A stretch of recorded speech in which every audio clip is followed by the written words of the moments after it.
Okay, President Proctor, go ahead. Hi, everyone. Welcome to the San Mateo Foster City School District Board Study Session. It is March 3rd, 2022, and I'm calling the meeting to order at 1:06. We are going to move on to item 2, flag salute. Please stand and join me. I pledge allegiance to the flag of the United States of America and to the republic for which it stands, one nation, under God, indivisible, with liberty and justice for all. Okay, next item is roll call. Trustee Warren? Yes. Trustee Watkins? Yes. Trustee Corzo? Yes. Trustee Chin? Here. And I'm also here. Item number 4 is approval of agenda. Motion to approve. Second. Okay, thank you, Trustee Chin and Trustee Corzo.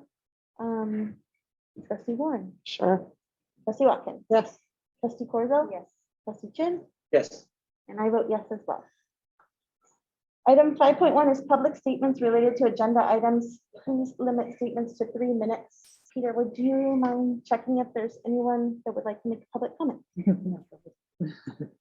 Absolutely. If there's any members of the public that are joining us via Zoom, possibly for the first time, if you would like to make public comment on anything on the agenda today, please use the raise your hand functionality within Zoom now. You'll have 3 minutes to address the board. Okay, we have 2, 3. Brandy with an IE. You'll be going first. Go ahead, Brandy. Hello, I'm Brandy. I'm the parent of a 1st grader and a 4-year-old at home who is not yet vaccinated. I wanted to start by acknowledging your time and efforts. Thank you for making the time to hear our community today. I feel like you've been put in an extremely unfair position considering you are not health officers, epidemiologists, or COVID specialists. The people who are trained and knowledgeable in these areas have come forward in agreement at the national, state, and county levels to support removal of masks, specifically in children. Our nation and the rest of the world have moved forward with science and evidence by allowing mask choice for families. Children are unmasked at this point in all other areas of their lives. Why are we making school a punitive and restrictive place for them? Let them see each other's facial expressions, smiles, and cues. I just want to remind everyone, about a year ago, we were here in the same spot pleading to reopen schools, and we did, even though that felt uncomfortable for so many. It was the right choice. Make mask choice the right choice. I know there was a survey sent out to poll parents, but please know a lot of people reported never being able to take the survey. And I know there was a low response rate on that as well. And it was also sent, unfortunately, just before all of the updated guidance was published. And I'll just end for those who are data nerds like myself. San Mateo County is currently sitting at 12 cases per 100,000, which is far below the CDC's new threshold of 200 per 100K for the green tier, and that continues to drop. And in our own district last week, we reported 0 cases in the K-5 setting and only just 3 across the middle schools. Thank you. Thank you, Brandy.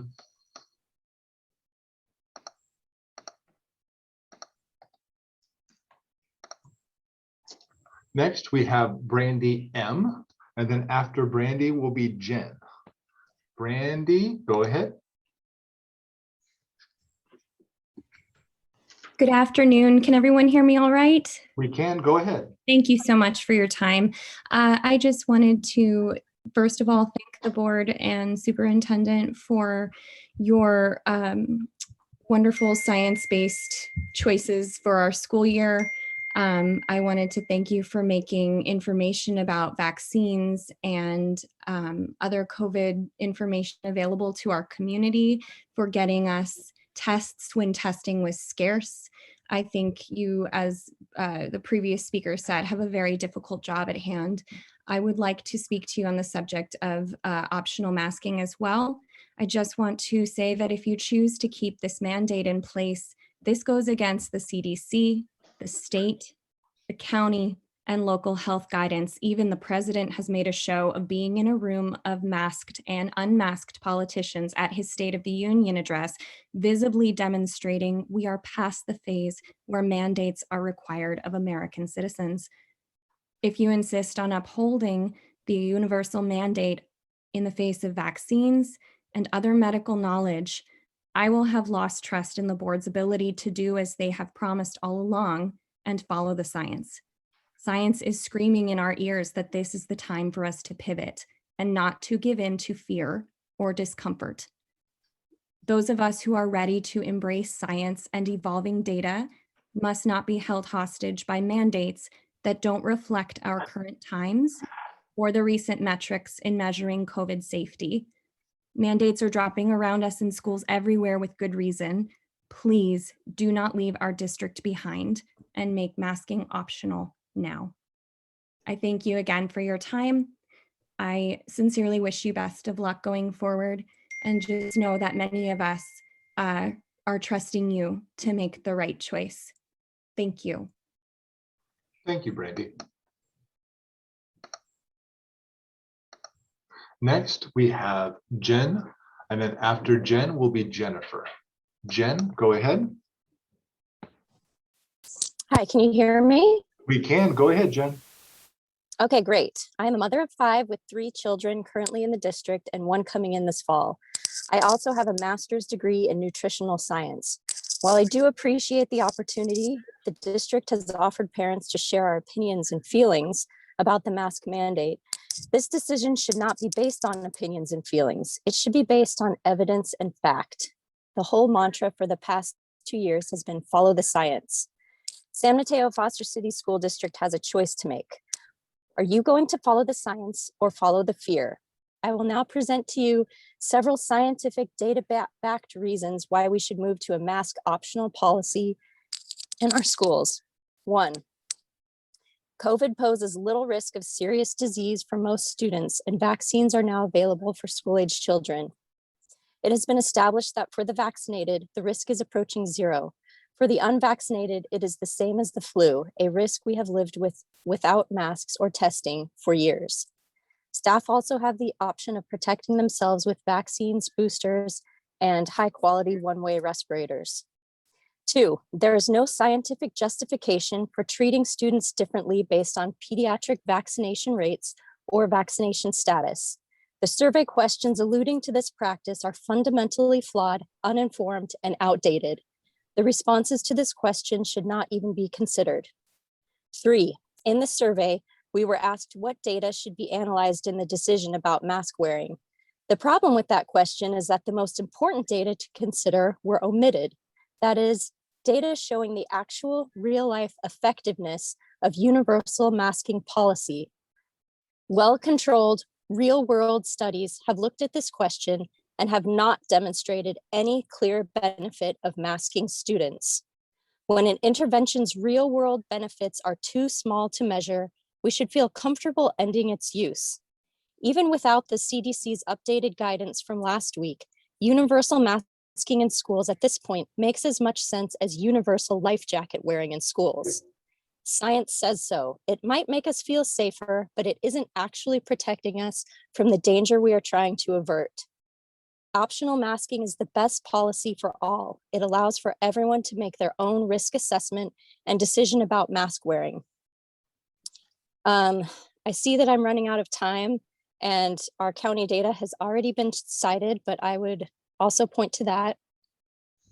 I would also point to the potential harms for long-term masking are poorly understood at this stage, but we do know that masking harms the most vulnerable, specifically kids with autism, speech and hearing disabilities, and English language learners. We are here to discuss the results of the survey, which is meant to inform us on the decision.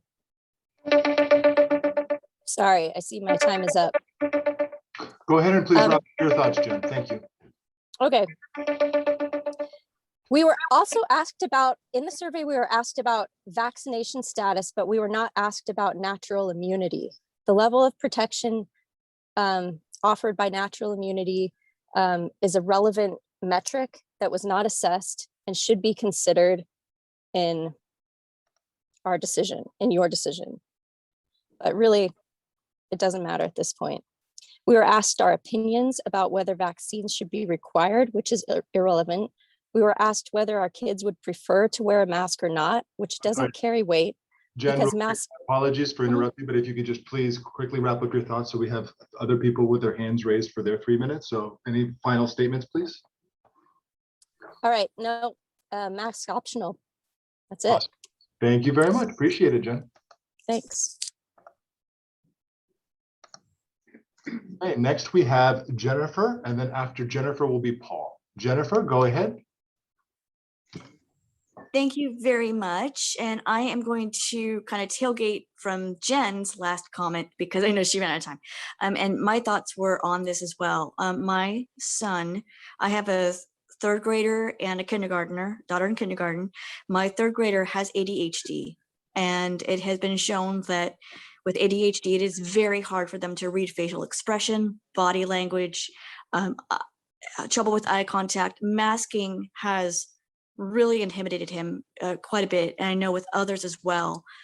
And due to all these wonderful people who have done the work for me, showing the science of the unnecessary masking, and just that aside, you know, coming from a perspective of the emotional and wanting our children to just breathe normally, those who may have asthmatic problems are having difficulty. My children are not feeling connection with their classmates. They're not feeling connected with teachers. They are feeling, I can't even describe to you how it is changing children and making it so hard for them to just get up and want to even go into school. And we're talking kindergarten, first grade, second grade, all the way up. You're talking about children who are older, sixth grade, seventh grade, who are dealing with so many other normal changes. And it is, the emotional effect is so harmful.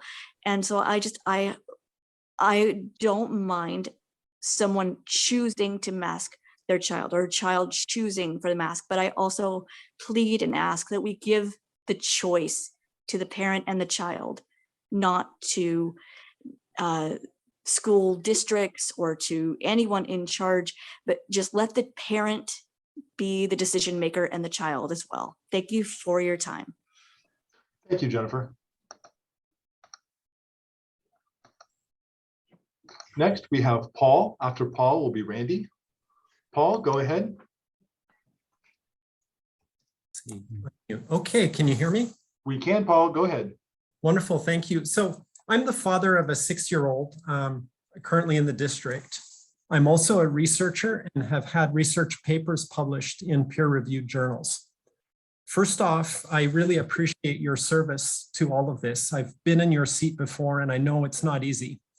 And I also want to say thank you for listening. Whatever the outcome here today, whatever you decide, I really appreciate that you're giving us the chance to have a voice and that you are listening. So thank you very much for that. Like the people before me, I'm here to say that we really should, as a school district, synchronize with the state and make masks optional in our school. And I'd just like to add 2 points to the discussion. One is that there was a study done about a year ago, right as COVID was peaking, that looked at children under 18 and looked at deaths from COVID versus with COVID. And what it showed is that for kids who don't have other serious conditions, they were looking at 1 case per 2 million children in the UK who died in that 1-year period. And so this really is something that isn't of much harm to kids. And given that now COVID is in a state where it's much less deadly, I think we're looking at something that really is much more like a flu as opposed to a deadly condition. So this is one point. The other point that I want to bring up that I don't think has quite been said yet is that there really is a cost. Actually, the lady before was kind of alluding to this. There is a real cost to requiring the masks in schools. I think if there's an intervention that really isn't touching people and really isn't impacting so much, that's one thing. But there are a lot of reports coming out of speech therapists saying that they are seeing many, many more children than they're used to seeing. That the young ones especially are having trouble speaking and developing normally. And that there are also cases of mental health issues, not to speak of also physical issues, kids with sensitive skin and rashes and whatnot. And so, although it's tempting to just kind of play safe and keep doing what's been done, I just want to underline, I think there really is a cost for a number of these kids, and that's something that has to be considered. So again, thank you so much for listening, and all the best to you. Thank you, Paul. Next, we have Randy. Randy, go ahead.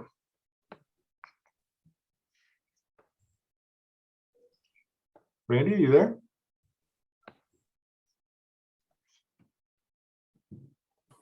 Can you hear me okay? Yeah, we can now. Go ahead, Randy. Okay, thanks.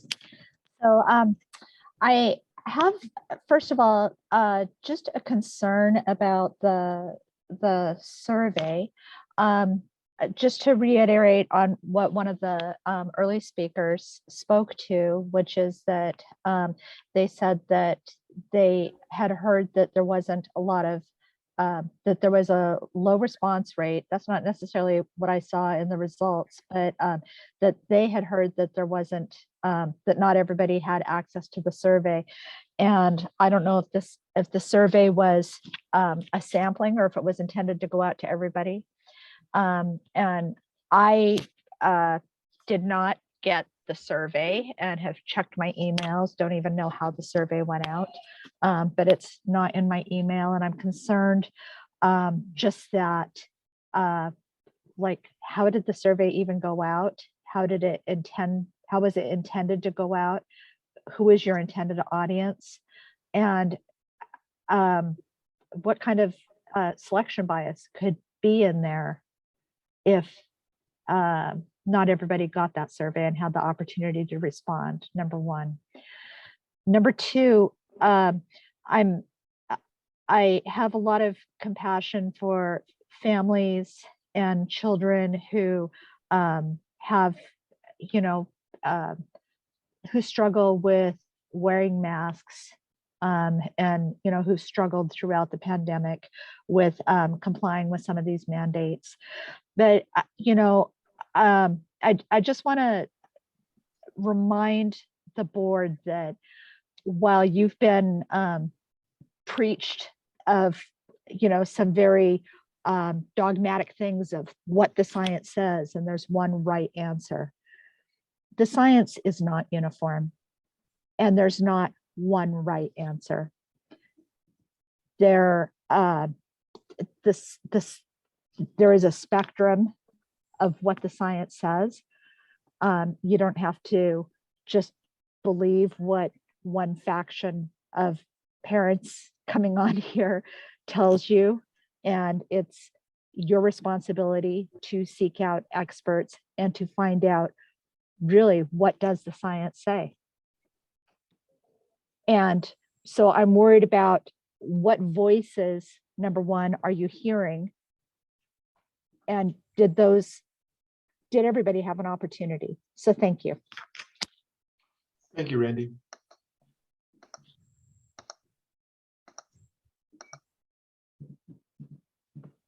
Okay, President Proctor, there are no other hands for public comment.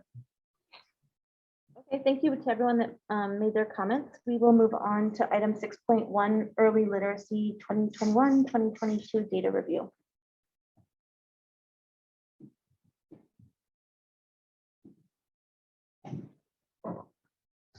Thank you, President Proctor, members of the board.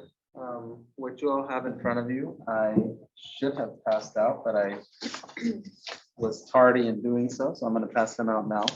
I'm displaying it for the public, and there needs to be about a 5-minute time period for members of the board to look through the data that I'm showing you.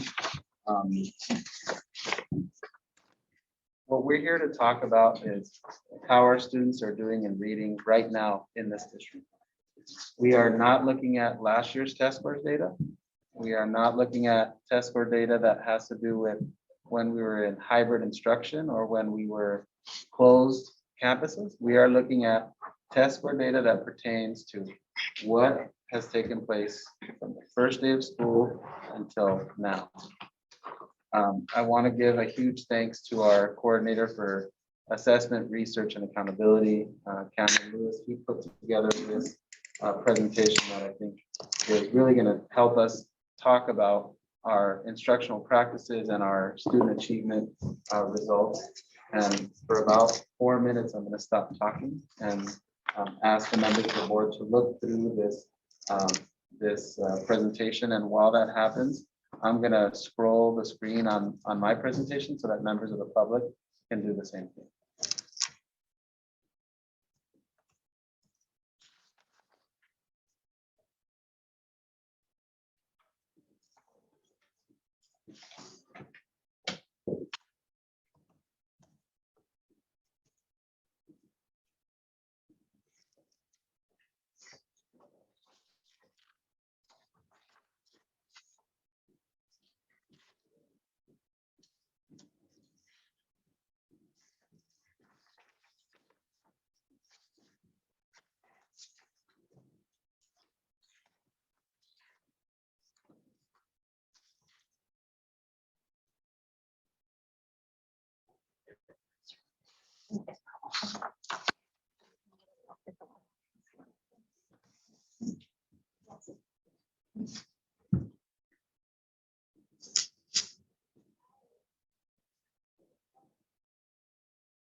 Start with kindergarten.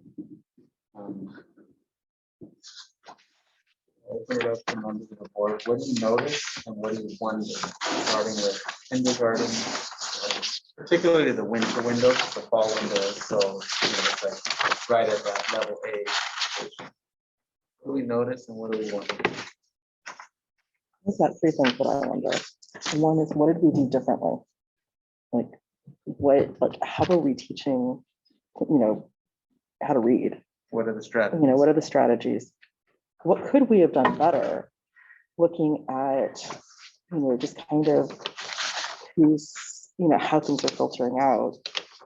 And then a why question of why do our same groups that we've identified as equity groups continue to fall below grade level expectation? How did we teach? What could we have done better? What are some options to do differently? And then why are the equity groups? still below grade level? These are 5-year-olds, right? 3 months in school, 4 months in school, very, brief amount of time. But you starting to point out some of the things that are causing this work to take place. Shara or Allison, Noelia, Sam. Notice and wonder about kinder.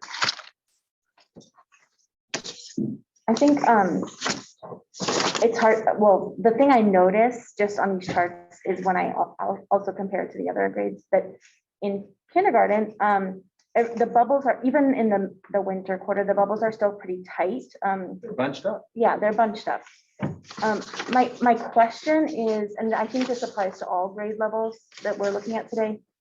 What we see a change from one trimester to the other. What were we expecting, or what's typical? So I'm sure in kindergarten, going from fall, where kids probably, maybe this is their first time learning to read, we would expect maybe a large increase from fall to winter.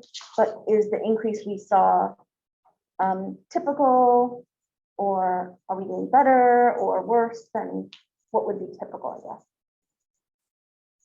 for that period of time?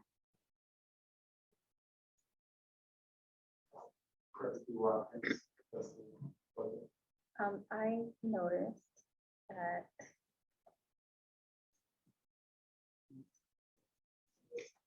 noticed that the participation rate increased, even though it was like very slight. And then I just wonder what, I think there's like this, okay, how do I say this? There's like this assumption that all kinders come in at the same level, but that's not the case, right? They had early childhood education of varying levels, or none at all in some cases. And so I wonder if we are or can or should be taking that more into account. ECE. Ken, notices or wonderings? I wonder how are we actually assessing in the kindergarten? Because I know that when you enroll in kindergarten, you go through sort of like an assessment. And I remember when both of my kids went through, and it's like, do you know your letters? Can you count? Do you know what is it? And so I kind of wonder what the level A sort of threshold is in that. Because I know that there are a number of students who come in who maybe weren't in preschool, or maybe who weren't in any kind of daycare setting, who may or may not have actually know their numbers and letters. And so I just wonder what that sort of threshold is, because there's just, yeah, that's what I wonder. Yeah. We use the Fountain Sentinel reading system. It's actually in the other presentation that you have, a little breakdown about it. I gave the second grade example, but they have like a description for every grade level. So there's some one-to-one correspondence that happens with this test, where they'll show words to children on a page and see if they can correspond, that one word corresponds to one verbal sound. And then in addition to that, it's the letter identification and the sound symbol association. So like recognizing that letters make specific sounds. It's actually quite intensive. The tests that we give take a considerable amount of time to give and have multiple components of it. So like there's a component where the older kids they'll give sight word tests. You all know your sight words, and the we, his, her, those kind of words. In addition to the one-to-one correspondence test in terms of reading, and then the older kids it starts to have more leveled readers, more readers that are at certain grade equivalencies, and then being able to read those books basically. When I look at this, I notice too, I'm starting to see some groups pull away, but also look at it's like they're still touching. The circles are still actually touching, right? There's still that closeness of where they are. And then I want us to go to first grade fall. Start first grade. The average student in this district level in first grade. This year we gave the test in September. So the kids had a couple of weeks in school to sort of get acclimated. Because remember, for some kids, it was actually the first time they had been back on campus for a year and a half. Not everybody came back for hybrid. So we were still working at King's House. But take a look at what happened over that summer. Because remember, middle of the year, we were sort of, these groups were somewhat bunched up, and then February through August saw the graph stretch a little bit. So I want to ask the board again, notices and wonderings about the fall first grade data.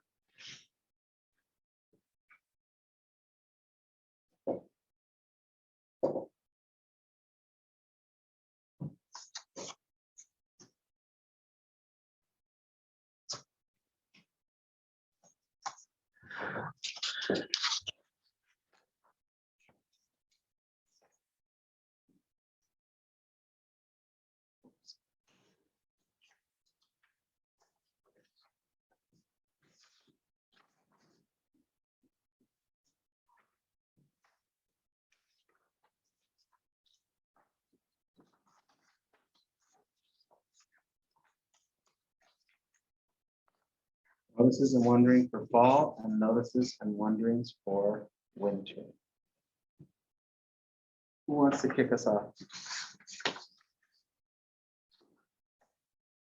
Okay. There is growth, but there's just not as much growth. You know, that in each of our subgroups, you know, there's at least one level that has gone up, but in some they've gone up more than one level. And so there is growth, but it's not even across the board. And some categories, subcategories obviously have had more growth than others. You know, just to kind of dovetail, I'm sorry, can we be done? Yeah, I'm done. Thank you. Yeah. You know, it's like when you look back at the kinder fall window, and the grade level expectation is A, and everybody's pre-A. Everybody, you know, it looks like a caterpillar to me. I think maybe I spent a little too much time with a very hungry caterpillar this morning. So anyway, that's just where my brain is. And I'm like, the caterpillar is flat out on the line. You know, kinder B, we start to see a little bit more of the bumpy caterpillar. You know, first grade, you know, I feel like we're in, oh gosh, what's that Pixar movie where they go into disintegration? Inside Out. You know, when they go into like that, I'm like, we've got the disintegrated caterpillar. And then we look at first grade winter window, and I'm like, we're Jackson Pollock here. And another thing that I'm noticing is, you know, our kids coming in as our best readers, our group of, you know, that's labeled Asians, and, you know, they're on level F. Well, they're only achieving one grade level. So that's in my mind, that's how we're teaching, is we've gotten this group up one grade level. I think we start with a grade level of level D as an average. We've only increased by 1 grade level. I think one question I have is that like an expected growth for that period of time? I mean, is that considered good growth? I mean, I don't know. So, I mean, if achieving 1 higher level is what's expected, great. If we're expecting to go by 2 levels, increasing by 2 levels, then what can we do differently to make that happen? When I see,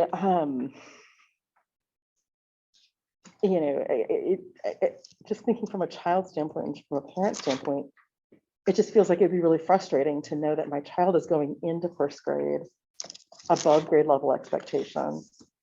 And then midway through this school year, they're making achievement, but they're only now at grade level expectation. I think I would find that a little frustrating. And from a parent standpoint, I would be like, what can I do differently? How can I be brought alongside of this? Because I think sometimes we forget and we get so focused on, what do the schools need to do to educate our children that we forget that we need to bring parents alongside, because schools have their kids.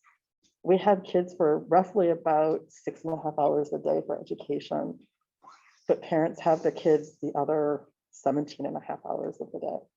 Or somebody, so there's some adult, even if it's not the parent, if it's a babysitter or a grandparent, or there's another, they go somewhere, or, we have our annex staff involved. It's like, we have to bring that village alongside the child to affect the reading. So that's just something that, that I just observe. And again, down there, hanging out at pre-A, A and B, English learners, economically disadvantaged, and special education. That is considered. Yeah, I mean, I have a similar observations around just, obviously seeing the seeing subgroups that we kind of historically have seen in similar positions, right? Be in those positions, seeing those gaps widen as you go from year to year. Also, the observation about even, students that are kind of above grade level, like after 1st grade, that winter quarter, you don't see that at all with kids being above grade level. And that's something we definitely want to see, right? In addition to addressing the gaps that we see. So one of the things that I just wonder about is so we're seeing this data. I'm curious to know how teachers and principals and staff are interpreting this data, interacting with this data, addressing this data. That would be something that, I wonder. And, I wonder a little bit about how we are currently just teaching kids how to read, how much time we're spending doing that, just kind of some of those more instructional questions and data analysis questions around.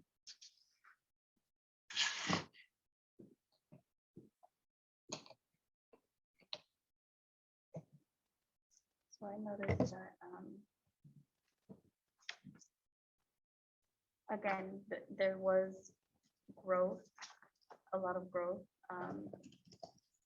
but I just wonder, I think about rigor and were some of our subgroups that didn't grow as much, were they supported and challenged and given that opportunity to grow more. And then I also think about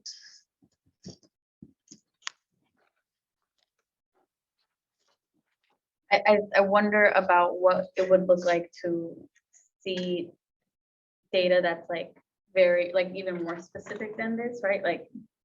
Economically if we could just break down economically disadvantaged, I'd be really curious to see what that looked like, right? How many of how many kids in that group are English learners or are like, I don't know if that makes sense.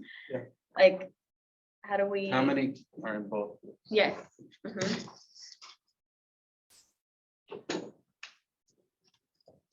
So that seems to be like the biggest indicator, right? And so how do we like target on that group? Because it, in theory, should support growth in all of the groups if we can develop strategies for that one group. And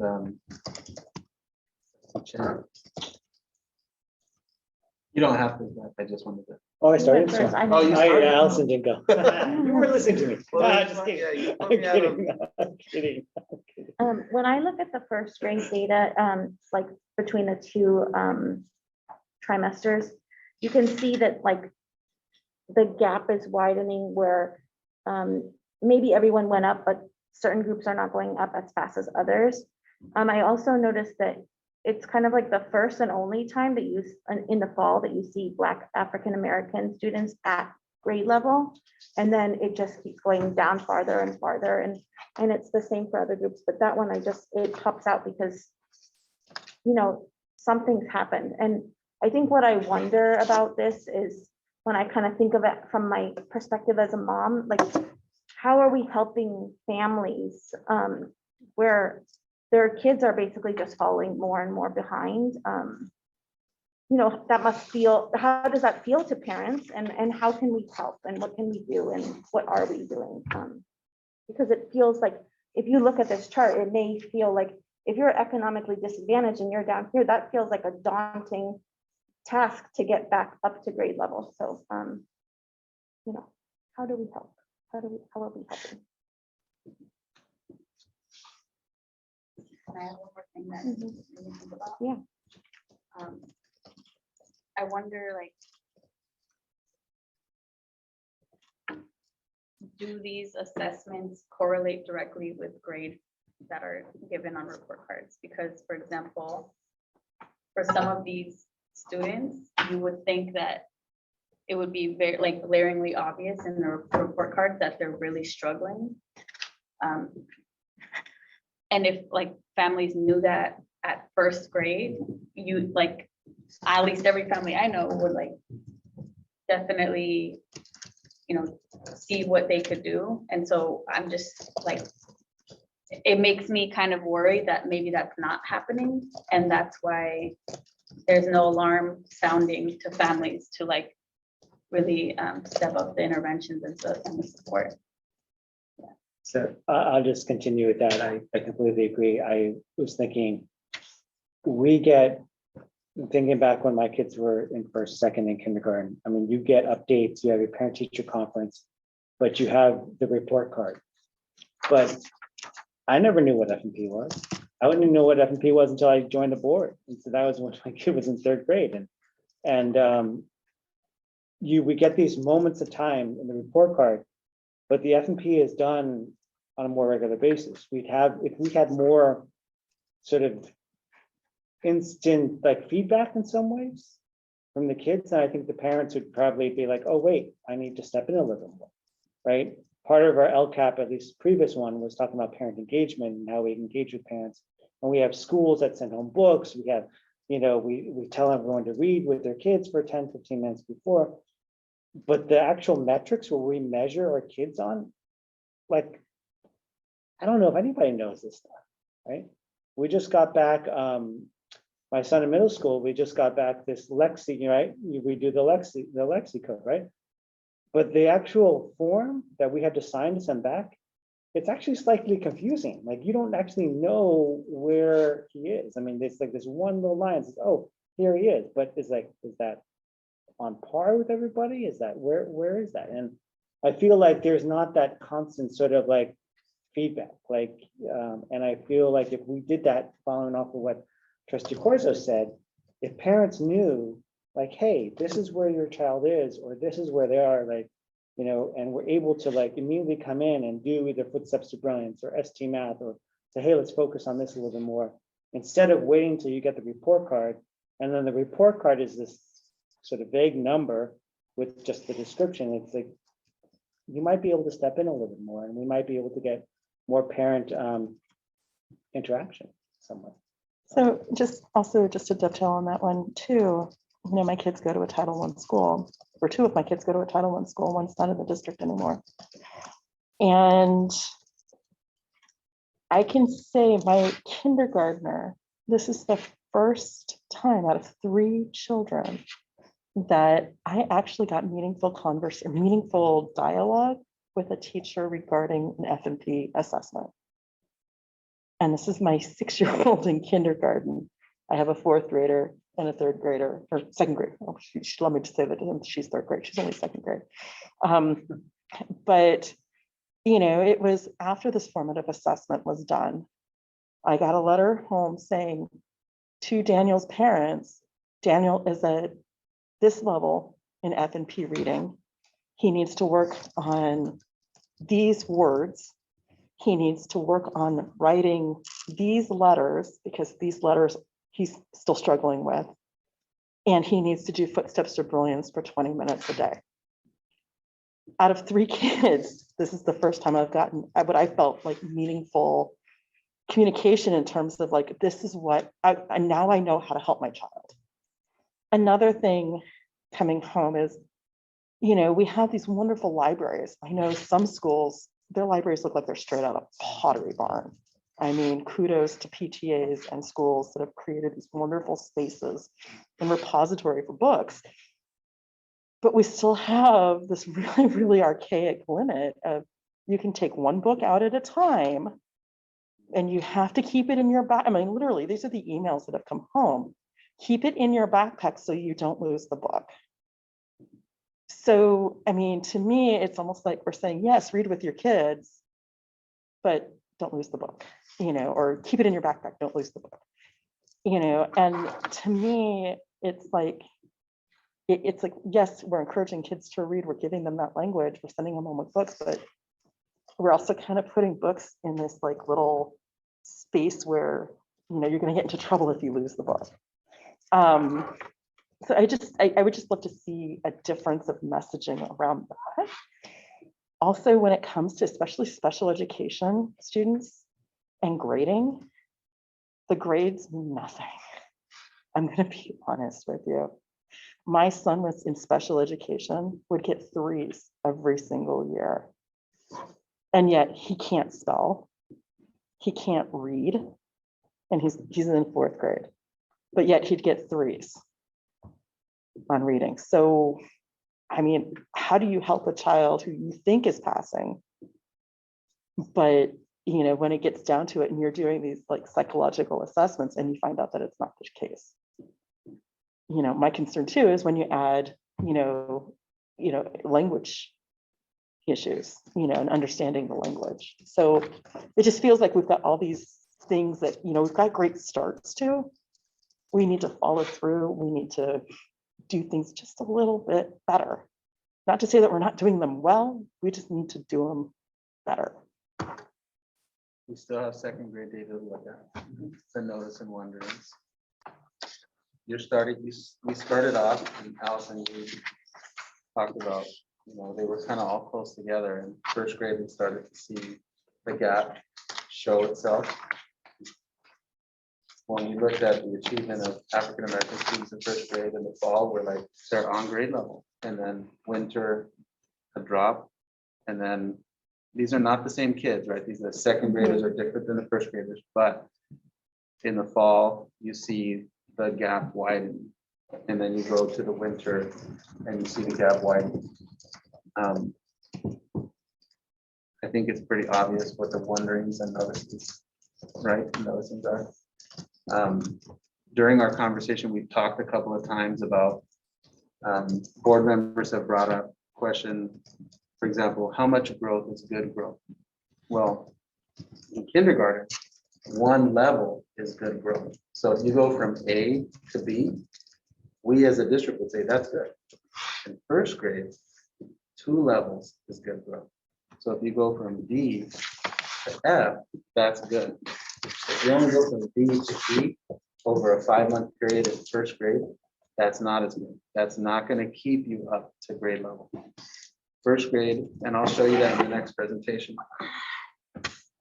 Depending on the grade you're in, you're expected to make a minimum of 1 level of growth each time we give a test, but it's really preferable in a grade like first grade for you to make 2 levels of growth each time we give the assessment. And I want to show you that data now, so I'm going to switch over to my trusty second presentation. Here. Also ask just one question that I don't know if it's been asked yet. What is it like from a teaching standpoint? Say I'm looking at the second grade data, and grade level expectation is J, grade level A, or grade average is H. So you say most of your kids are at an H, but you've got these level C's, these level E's. How does a teacher teach to all of those levels, effectively? Yeah. Like, are we not, how are we supporting our educators through that? Grouping is a fundamental strategy. I would never pretend to speak for all the teachers in this district, because teaching at a bilingual school like Fiesta Gardens or College Park is way different than teaching at a school that is monolingual, but also teaching at Lead is very different from teaching at Bayside. It's very different from teaching at Foster City. And actually each classroom is its own scenario, but flexible grouping, class-wide strategies. But I think all of us would acknowledge that the older kids get, when the gaps become greater, teaching becomes more difficult because your range has to be so much bigger. What you're looking at now, and you have this in hard copy as well, is a bit of a description of what the Fountas and Canal literacy assessment involves. It's in that document. They I have that it. one out yet. I've got it. I'm sitting on 6 copies of it. Yes, and this is on the presentation, and you've got a hard copy there for your notes as well. So what you're trying to do is you're trying to actually find 2 levels, what their independent reading level is, and then what their instructional level is for small group instruction. Those are 2 different levels. In the assessment, you're wanting to identify student strengths in a variety of literacy development areas. You're looking to potentially set growth targets for students. You want it to inform your instruction, and then we call the instructional strategies tier 1, tier 2, and tier 3. So tier 1 is like what you give to an entire class. Tier 2 is what you might give according to group levels to smaller groups of kids. And then tier 3 is like very intensified services for kids who are substantially behind in grade level. What I'm showing you here are the actual targets. So in the data that Cameron presented for us, he showed it on a chart that showed a line of where grade level equivalency was. Now you're looking at it in a chart that shows you for kindergarten, you're expected to go from level A to level B, from one trimester September to the second trimester January. The first grade, you're expected to go from D to G. So that's why I was explaining it's multiple jumps within a trimester. For first grade, it goes back to just 1 level from J to K. And that's really what we're focusing on today. But this chart shows a picture of like where students are supposed to be progressing according to their grade level. This description is directly from our district's guide that we give to teachers. So I cut and paste from a document that we share with principals and teachers that tells them what is this assessment or what are we supposed to do with the assessment. So I want to go through that with you all. So phonological awareness, meaning like the awareness of sounds and how to relate to symbols. Early literacy behaviors, so like the behaviors that lead to reading, being able to correspond one-to-one, features of text, such as where books start, how sentences correlate to chapters and things of that nature. Letter recognition, which we all know what that is. Again, I mentioned the high frequency words. So we got lists that start, kind of at the kinder, first grade level, and then they ramp up and get more challenging the older kids get. And then text level reading. So that's where in our system, we have books that are aligned to certain levels. So there's like a level D, a level E, a level F, and those books are supposed to be readable by a student that's at that level. And then what we try to do is use that data to determine where that student might need small group instruction and where they might need their independent reading level might land them. So the way that I presented this data to you all is different than how Cameron presented it. I wanted the board and the public to see the numbers of students. So what you're looking at here is how many kids were at pre-A in September. And then how many kids were at A and how many, let me go check on that. And how many kids were at B. So what Cameron did was he took these numbers and he calculated it. And that's where those averages came in. But I'm showing you the total numbers, right? So starting in kindergarten, we started with 474 kids out of about 1,000 kids who were at the pre-A level, meaning they were slightly behind grade level because they should have been at level 2. By January, that number was at 305. Those students who started the year at pre-A, of the 455, 305 remained at pre-A by January. You can see where they went. A big chunk of them moved into that A and B range. And then 203 kids were scoring at 203, meaning they were above grade level, because by January, kindergarten students should have been at level B, but 203 were at level C or above. And there are some that are at level D and E and F. Like we have some students that are really pushing ahead of schedule. The way the first grade data looks, 355 in September started the year at pre-A or A, but they should have been at level D. When you look at this chart, first graders were supposed to start the year at level B. So what I did was I basically said, okay, 1 year behind is level pre-A or level A, and that's the number you're looking at. That's such a really good question. Yeah.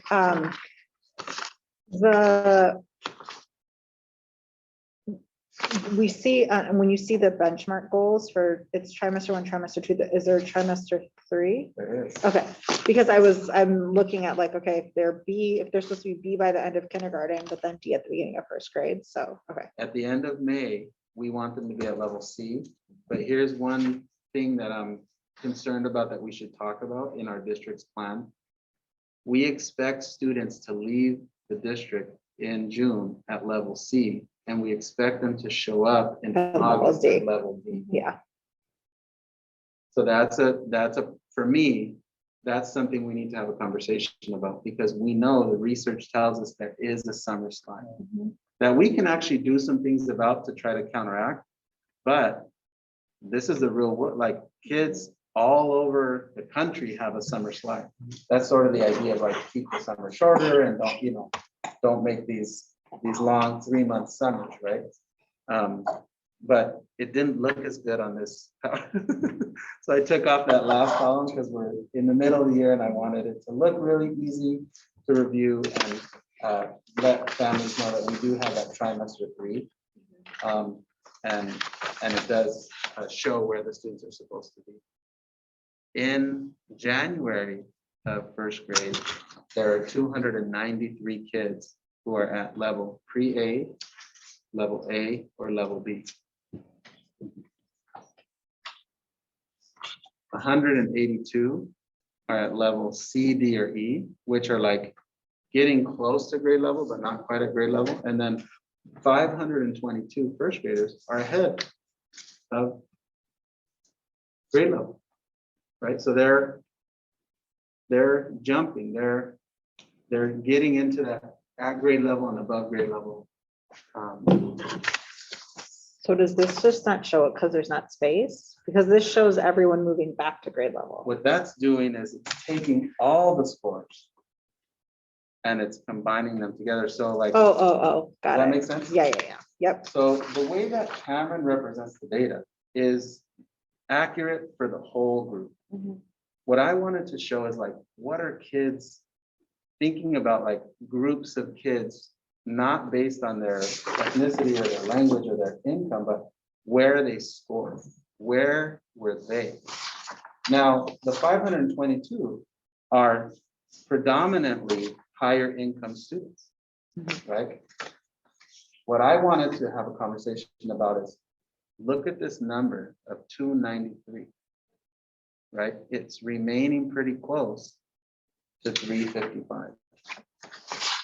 So now let's look at second grade and see where we land. So second grade September data is at 284. And second grade January data is at 267. So we're barely moving kids out. So but I want you to look at how many kids are going to that grade level and above, right? Like 602 is wonderful. That's what we're aiming for, and we're reaching it for 602 kids, but substantially behind grade level, right? And part of what the school board has put in motion this year is that we actually have a big group of educators who met here in August and September and October and November, and we grappled with data, but we were looking at 2 years ago's data and 3 years ago data because the pandemic disrupted so many things. What we're looking at is data right now, like last week, 2 weeks ago, 3 weeks ago. So it's very timely data. And as a result of the board in February creating what I happen to think are very effective and visionary goals that you all put together in your strategic plan. For the last week, I've been meeting with a subcommittee of representatives from the district, the Assistant Superintendent of Educational Services, the Director of Curriculum and Instruction, 3 teacher representatives, all with deep experience in literacy, all serving a variety of schools in this district. And we basically sat down to talk about the very information you all are seeing and to challenge ourselves to initiate new practices in the future. Otherwise, our existing practices, my argument as a superintendent, will produce similar results year after year. So today is the meeting where we went through this process as a strategic plan to talk about why change is necessary and what the board could do about that need for change. You all as a board had a special session, you all adopted goals. The goal that refers to this strategy is making academic achievement a priority and eliminating the achievement gap that exists in this district. So I've reconvened a small committee who have started to do this work with me. And we landed on a topic of conversation pertaining to the idea of a structured literacy program as opposed to a balanced literacy program. I would like to suggest to the school board that we bring a presentation to the board on March 24th, a detailed presentation on structured literacy, because the argument that I'll champion and make is that the work we can do in the years ahead is to begin to teach a scientific-based reading approach that highlights and accentuates the importance of, first and foremost, having a district-wide dyslexia screener at the earliest ages, and again, before students enter the 3rd grade.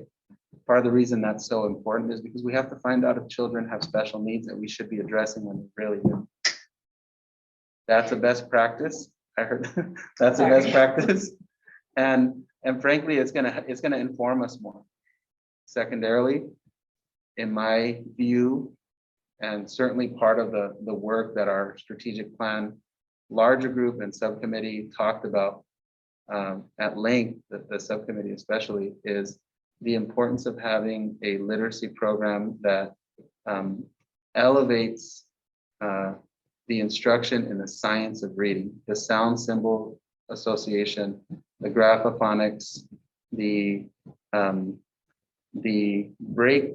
breaking down the science of how words are formed and how sounds relate to letters in a way that's very structured and guaranteed and consistent. If we were to make this shift over and begin to initiate a structured literacy design in the district, it would be a change. It would be a really substantial change. I think that the data that you all have been presented today, in addition to the data that existed for last year, which you saw at your February 10th school board meeting and at the February 1st special board meeting, in addition to the 4 consecutive years prior to the pandemic, where achievement results remain static and gaps remain the same for multiple subgroups, I believe that those sources of data justify the need for change. And as your superintendent, my strategy is to orchestrate this big process involving a lot of stakeholders to ultimately dig in to how to implement this change. Because from my perspective, the idea of the need to change has been effectively demonstrated using that data. This has been a bit of a unique year in that when I came on board, a handful of schools and principals requested training in the science of reading. They refer to it as OG or Orton Gillingham training.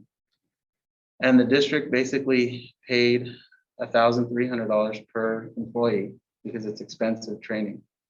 And to those employees' credit, they went of their own volition and on their own time. And those employees received a 5-day training in the science of reading. So there are 100 employees in your district who already have received that 5-day training.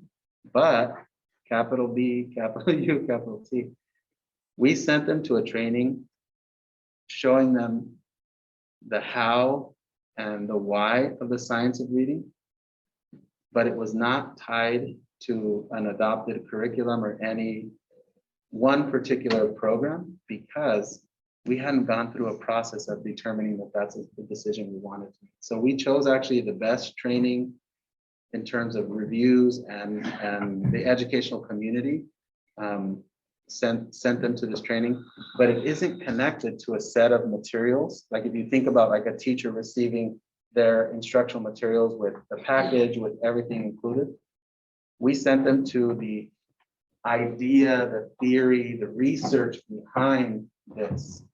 So if this strategic plan subcommittee recommends that we make this shift into structured literacy and ultimately present it to the board in April for your approval, it would initiate that summer training for structured literacy.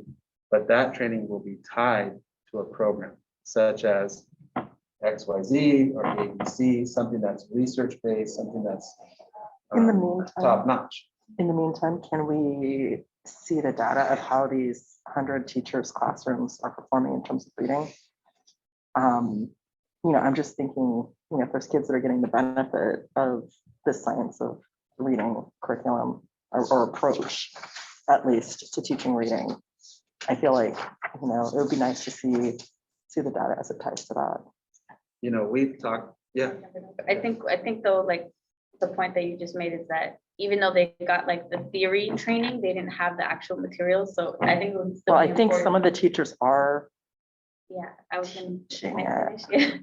to I think they're doing their best to teach it, but they don't have like the tools that I think would be like essentially best practice.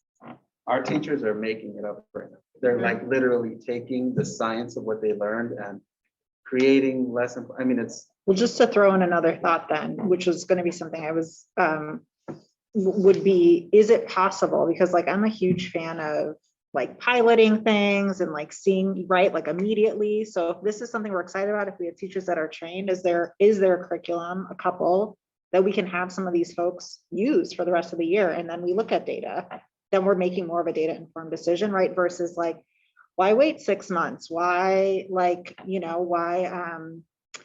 yeah. So I just think, when you think about like design thinking and like this idea of like, you have an idea, you test it out, you see if it works like right away. We don't have to wait. We don't have to like spend all of this money, right? We can like do it quickly and kind of see the impacts. I'd be interested in like that being something that we test. And I also, If it seems like it's within the realm of possibility of teachers feel like those particular teachers feel like they'd be excited. And it doesn't need to be all of them, right? If we could get like 5 or 10 folks to kind of see, and we can, we would expect to see that make a shift in data, right?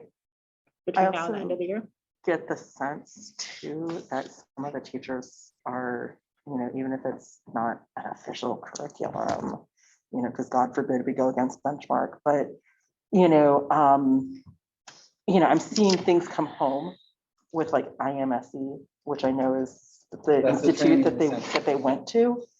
And I know that there are things that they're getting that have that science of reading, like my daughter's coming home with sentence structure, sheets of paper that she's been working with one of the reading specialists, and it has like the CUPS, which I know is, that science of reading, like checklist of like what you check and make sure that your sentence is complete. So it's like, it is being done with the kids right now, even if it isn't following an actual curriculum.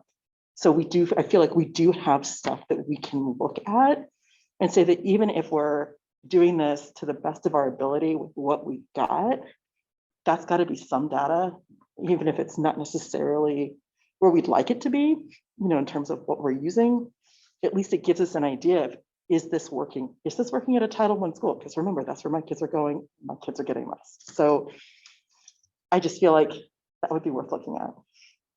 The other thing that I'll ask the board to think about and give some time to is I want to elevate again the decision that this board made a year ago to adopt a 6th grade math continuum that was different and received a lot of criticism and received a lot of speculation.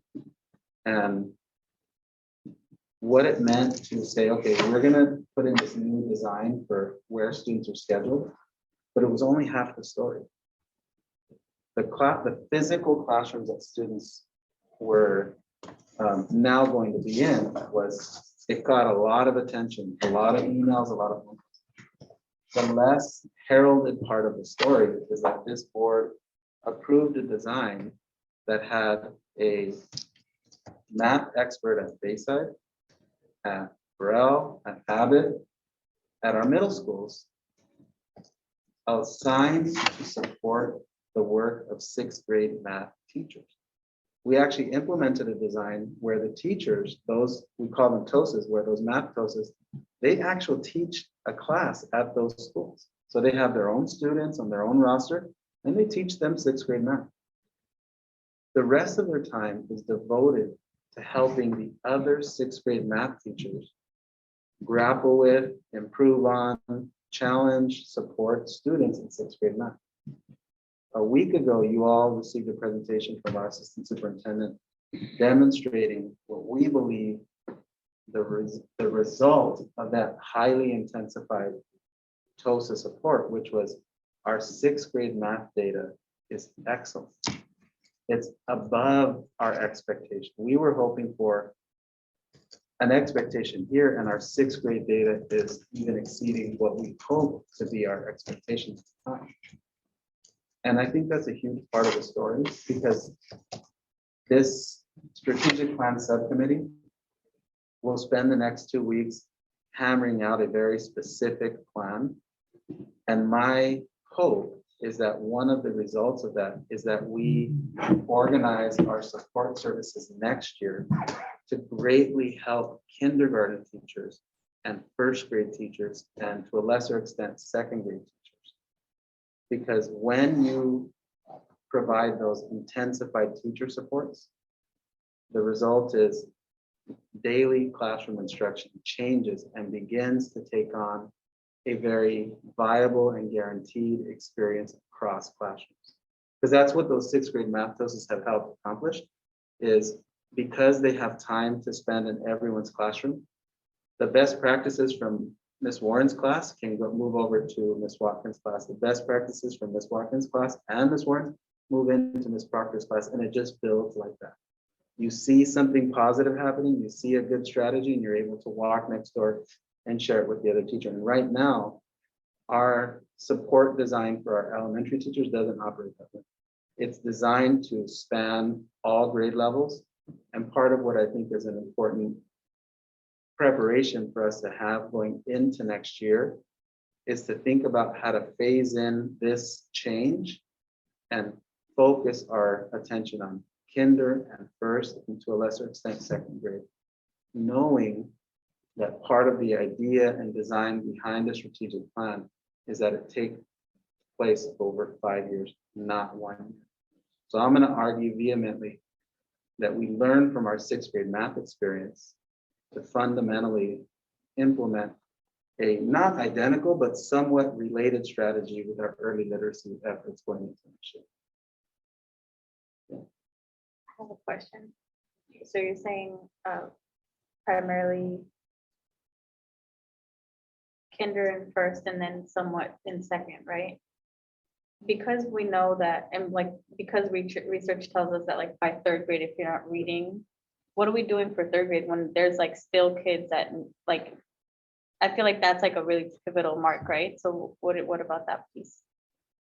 Our approach to the science of it will apply to every grade level, but our intensified supports so that they have a greater impact will be directed during the school day. Our after school and summer supports will transition to become 3rd grade supports. Because look at what the data shows you for 2nd grade. This shows you for 3rd grade.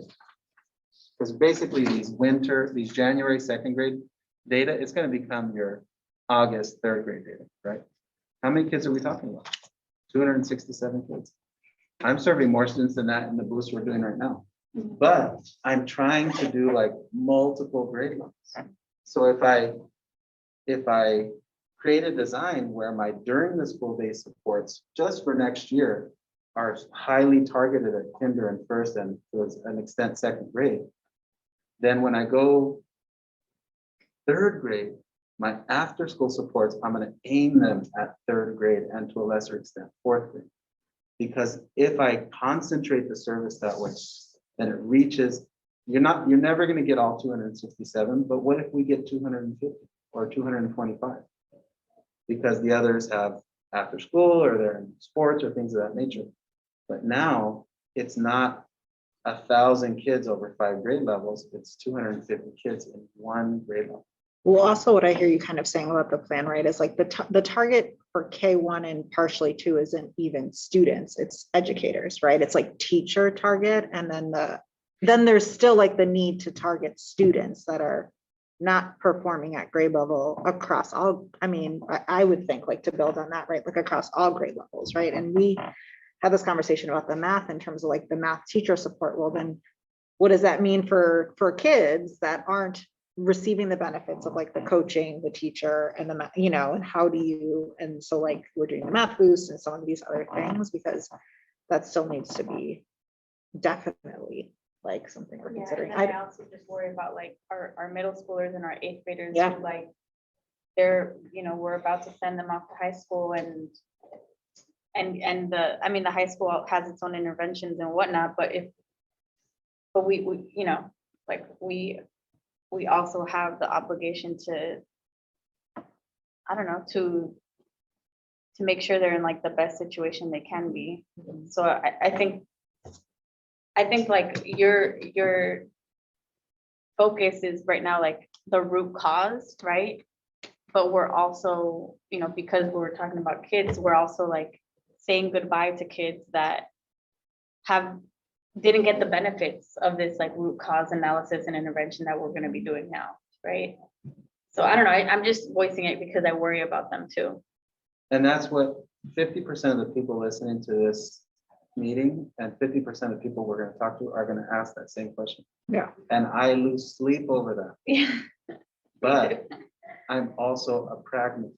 Mm-hmm. If I tell you we can do a program to coach every teacher all to the same degree, I would be lying to you.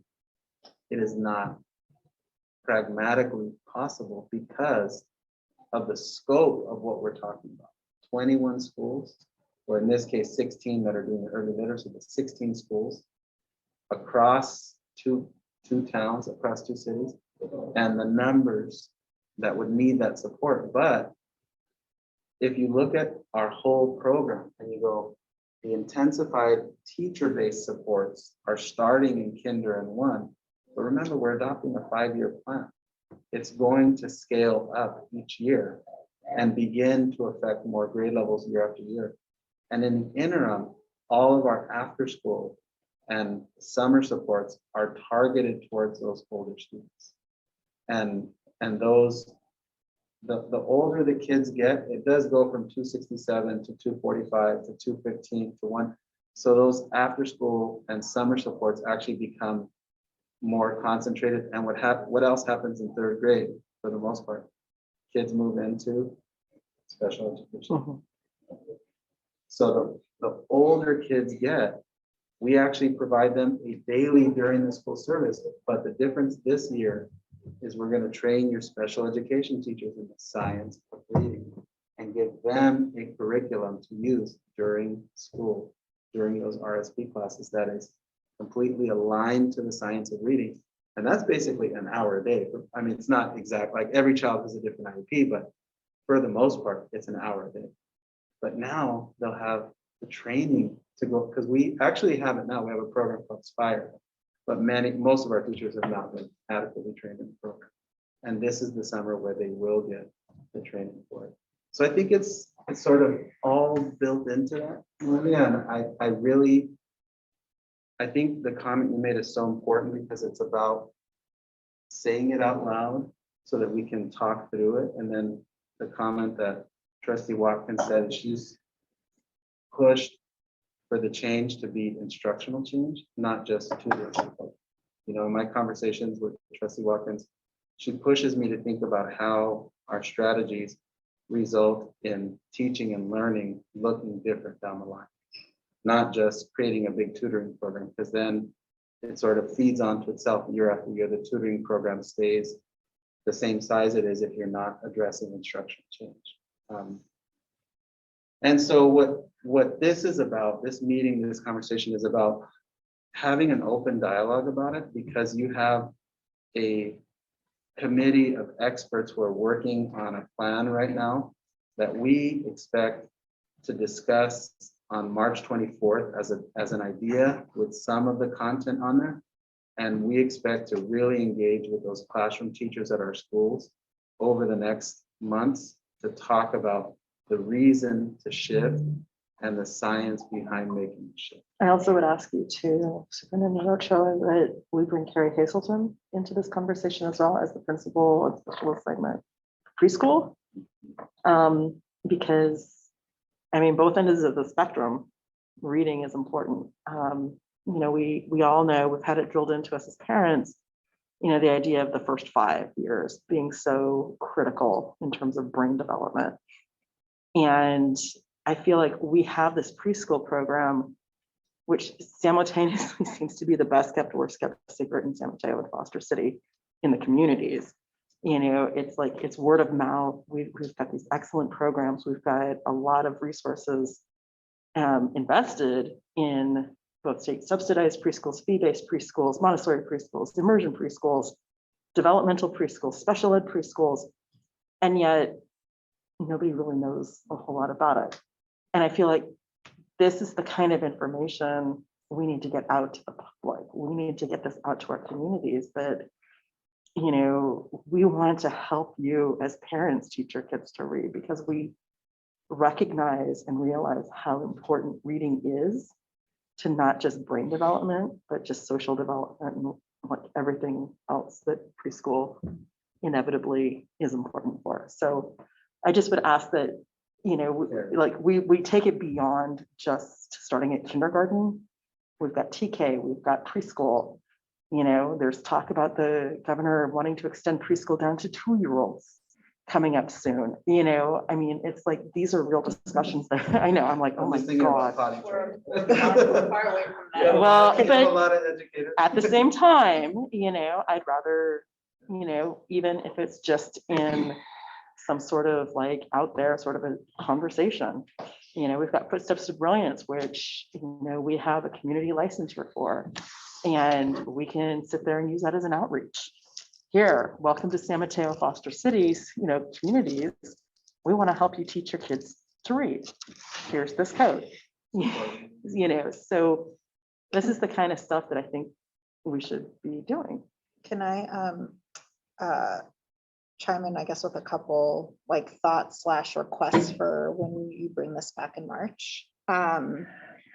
So, I mean, just first to say, like, you know, super on board with the move in general, with the caveat that I think that there are some pieces of balanced literacy that are worth thinking about how we keep or leverage, right? Like for like the biggest example for me is like authentic literature, like kids reading real books is really important. And when you think about what like kids in private school are like, you know, when you think about kind of what you want to aspire to be as a district, the kinds of experiences you want kids to have, right? Like there's some concern for me in terms of moving like so far into like this direct instruction, like rote mode that like, I think a lot of schools have pivoted to, and you see other implications or like ramifications that come from that I think are worth bringing into the discussion. So I'd be interested in hearing from the group that's talking about this, like what are the ways that we want to have like this rich reading learning environment for kids at our schools that address the needs that we know exist and continue to like build on like rich literature, critical thinking, like deep conversations, right? All these things that are like crucially important for kids to be exposed to. So I'd be interested in that, like being a part of the conversation. In addition to, you know, we're looking at data and like you all are making a valid assumption about like root cause, right? Like some of it's teacher instruction, some of it's the curriculum or approach to literacy. There's other things out there, right? That of course could be and likely are going on, which just makes me think. And I think that like in my mind, there are other structural things that we might want to consider, such as, and I've mentioned this superintendent and Cho in our individual meetings, but you guys haven't heard that. More time in reading instruction, right? Like when I was teaching, I had 3 hours with my kids a day in reading, right? And like, obviously it was an amazing teacher, which is why they made such incredible growth. And I had 3 hours with them, right? So like my kids made 2 to 3 years growth every year, and like 1.5 years for, you know, students with significant special needs. Like this is very much possible. And there were like other things in addition to like, and I did my own curriculum. So like, that's, I mean, that's a separate thing. Like, yes, curriculum is amazing. And it is not a prerequisite to like teaching. So I think, I just think that I wonder about like some of those other pieces, like, do we consider how we potentially restructure the day if this is like a real focus and like really give the dedicated time to it to see the results in the school day, outside of school day, those kinds of things. So and I feel like that's just like one example, right? But I think that there are other possible examples. And the last thing I'll say is just like, I really would love for us to support financially teachers who like now would be interested in trying something. I think it's, why not? Right? If somebody's ready and willing, like, let's just go, right? It'll impact kids and we'll have some good data to reflect on, to be like, yeah, this is the right move. And we saw it with math so quickly, right? I anticipate we would see the same thing. So those are just like a couple of thoughts. Thank you. I have a lot more. I get real excited about this kind of stuff, you know? We do have a 3 o'clock stop, Yeah.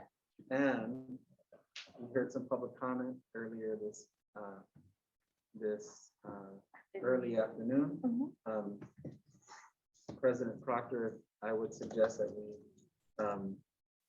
agree that we'll discuss this topic on March 24th.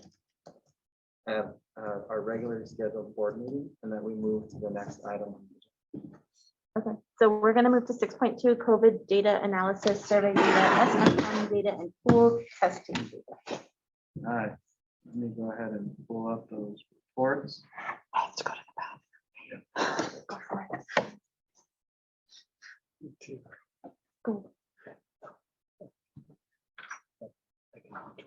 Is there somewhere I can find water? Tatiana? There was water in the cooler. Oh, there. There was water in the cooler when I was leaving Water alone gate? just a second ago, earlier today. Watergate. Watergate has been gated. All right, so.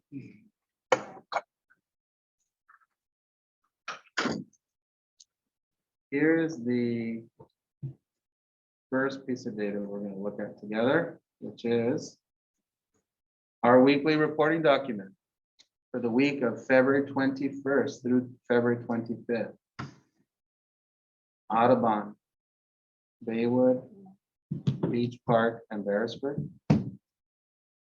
Cases for the week, cases on campus, and the number of classrooms, River Island, College Park, Fiesta, and Placer City.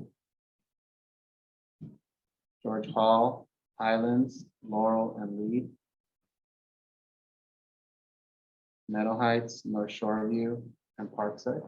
I think that's such a Beautiful. cute little logo. Yeah, The Parkside. so logo. cute. It's just like made for an elementary school. San Mateo Park, Sunny Bray, and Turnbull Preschool. At our middle schools, number of cases. Abbott, Bayside, and Bowditch with 1 case, and Burrell with 2 cases. So that is hard data that is happening right now, right as we speak. I want to show the board our county vaccination chart. I cut and paste this from the county's website. So if you were to go on there, you'd see this data today. In the overall population, 94% vaccinated. And the 12 to 15, which is your middle school range, and with some 11-year-olds, but no, more than likely they're all turning 12. 88% vaccinated. And then the 5 to 11 with 1 dose, 65%, and with the completed series, 60 or 59.6%. Now, this is not San Mateo Foster City school data, but our children live in this county, and we have to at least look at the countywide data as something to consider throughout this time. I'm posting for the board review of the school masking information that was posted publicly. Starting on March 12th, students and staff are not required by the state to wear a face covering. And this was announced on February 28th. The Secretary of Health and Human Services, Dr. Gali, attended this press conference and spoke with Governor Newsom, indicating this change in the state's masking. And superintendents throughout the county were quoted, including myself, on this data. We have a new March testing schedule at Foster City and Bayside. What happens is when cases go down, demand for testing goes down. So we work with our partners to basically modify. So some months we've got 5 days a week. Now we're transitioning back to 2 days a week. And that's again at Bayside Academy and at Foster City Elementary School. And then we have the same flyer in Spanish. So during public comment, we did have a series of messages that came through regarding face covering, the data pertaining to face coverings. And I wanted to talk for a couple of minutes with the board about the survey and talk about an option we have. So we chose to send the survey via text message. And the idea behind that was if they receive it on their phone, they'll open the link and then they can take the survey there. We've heard from parents who didn't receive the survey via text message and who asked for the survey to come in via email. And I think it's fair to actually send a survey via email. I think it's also fair to send it via text message.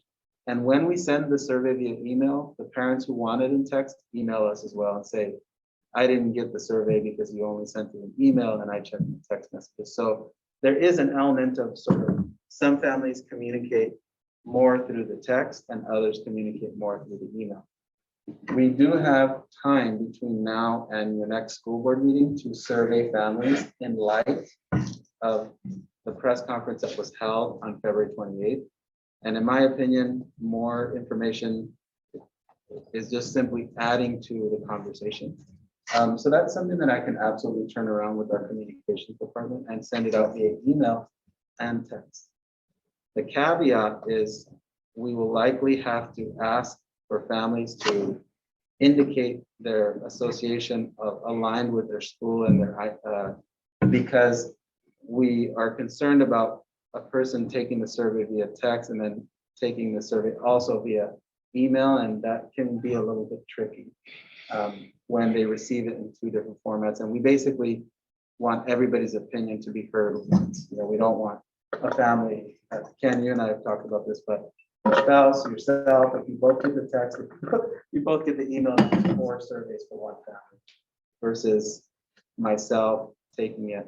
And it doesn't correlate to how many kids they have in school, right? So I have 5 children, you have 2 children, you take the survey, that pertains to 2 kids. I take the survey once, that's for 5 kids. So it's, for me, the way I look at it is it's information. I don't assign it to a specific number and then try to extrapolate that to everyone in the district, but it is information. So my comments to the board are that you all have a regularly scheduled school board meeting on March 10th. And my recommendation to the board will be for us to agendize this topic for that March 10th school board meeting, to allow the board the time to discuss and deliberate on this topic under the auspices of making a decision as to when we would adopt the state's, the CDPH and the governor's recommendation. School districts are right now trying to decide how to land on that decision. There are some school districts who have already come out and said, we're making masks optional now, as in like yesterday and the day before, but effective March 14th. Some of those districts are having a hard time because their bargaining partners aren't very pleased with the fact that they weren't consulted. I don't want to stand up. Other districts have dropped the mask requirement now, and they're getting cease and desist letters from their insurance providers saying, if you do this, we're not going to insure you, and you will be, you're basically taking on a humongous financial risk and have to renegotiate with a different insurer. Like the insurance for the employees, like Yes. Kaiser, Like CIS. Blue Cross. Yes. Okay. The biggies, the big ones. Mhm. So there's some energy around that. The third option is some school districts are saying, we're going to consult with our bargaining groups. We're going to survey parents. We're going to agendize this. We're going to discuss it. And administration will make a recommendation to the board, and you all, the 5 of you, will decide what to do. That's the approach that I wanted to. I think we know what date the CDPH and the governor put out there. It's March 14th. We know what data we want to analyze. We have our current today, this week, last week data. We have vaccination data. As a district, we've been highly effective in testing kids, in fundamentally increasing vaccinations in the community. And our data speaks loud and clear. So I wanted to make those comments to the board. I want to open it up for board members to discuss this topic, but also ask me any questions that you have on the process. One question I have is if we agendize it for the 10th, will I guess what new information do you feel like you'll have for that? And conversations like, you mentioned talking to our bargaining, like our That's unions. what we'll have. Okay, and We'll have an also, update. okay, perfect. And then I'm also just thinking about, if there were adjustments like mitigations, if there are any other adjustments, like that information being brought would be that we would need to make, right? Pending this decision. And then would that be enough time to implement for the 14th or not? Yes? At this time, when we speak to our bargaining partners, which we expect to happen in the next 2 to 3 business days, we'll know if there are any requests for additional mitigation. Right now, we're kind of up there as it pertains to mitigation. Like we're doing so much, and I know the community through a lot of different ways has congratulated us and thanked us for that, because we were innovative in doing a lot of mitigation strategies. I don't see what might come on as a new one, but it's always a possibility. And given that bargaining partner feedback, we would make that recommendation to the board. I just would like to speak to the communication piece. I know in the past, I've gotten texts from the school district saying, hey, check your email. You've got an email that we're sending out. And then when the survey came out, it came out like, oh, with an actual link to the survey within the text. And I'm just wondering how many families may hit, because I missed it at first, to be honest with you, because I was like, I'm going to see this. I'm going to see this in my email. And then, didn't see it. I have 3 kids who are very attention seeking. And I, got sidetracked and didn't answer it until I saw it on Facebook. And then we had several parents posted in different, I think what San Mateo moms, I think Burlingame parents had a copy of it. So I think maybe if going forward, now that we know that, hey, we're going to be communicating, with an actual link within the text, I think going forward, parents will be more attuned to that. I know I will be. So I think that might, account for some of that hiccup. I'm also just going to say real quickly, I have to go because I have another meeting that I have to run off to. But thank you very much. Yeah. I have a brother who he never texts me back. So I think some of this is also just, I have 3 brothers, but one of them, I don't know why he doesn't text back. And I think that, just how we communicate. The other reason to send it via text is a lot of our Latinx families do not have computers at their home. So they actually conduct their communication with the school district through text message. So that was one of the considerations we actually did put in place. But knowing what Trustee Warren just said, we can actually do both. We can have it in the phone format.